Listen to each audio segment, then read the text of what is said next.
المهم البنات، ها هي الوصفه اللي قلت لكم.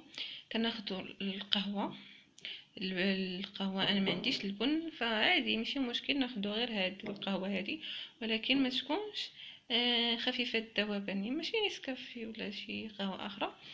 وكناخذوا الحامض البنات، ضروري، راك قليل البنات اللي تياخذوها مع الحامض، فكتجي النتيجه هائله واعره. ولكن كاين واحد الشرط اللي هو الا ما درتيش فما درتي والو، هو يديكم البنات الشمس ما تشوفهمش.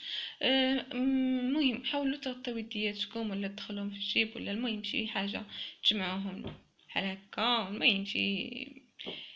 المهم البنات هانتوما معايا كناخدو هاد القهوه هادي اللي قلت لكم ماشي سريع الذوبان، الاخرى ديال العبار اللي كتبان عند العطار هادي تكون هكا هادي.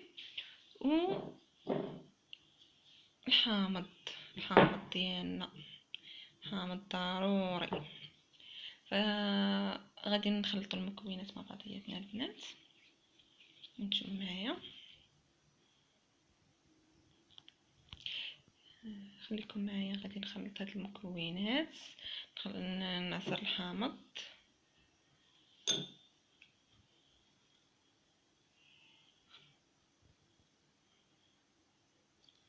خليكم معايا.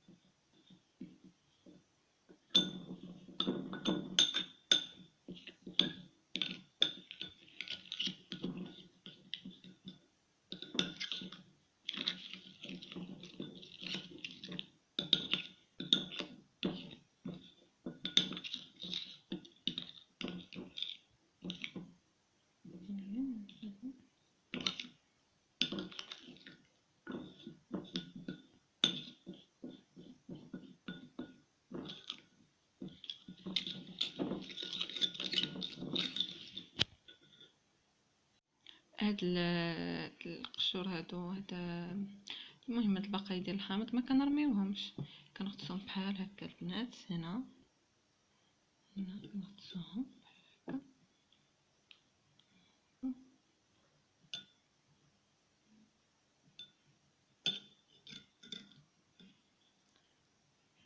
كنبقاو ندوزوهم على يد، نبقاو نفركو بهم يدينا مدة هكاك 3 دقائق هكذاك ولا. المهم تشوفوا نتومايا.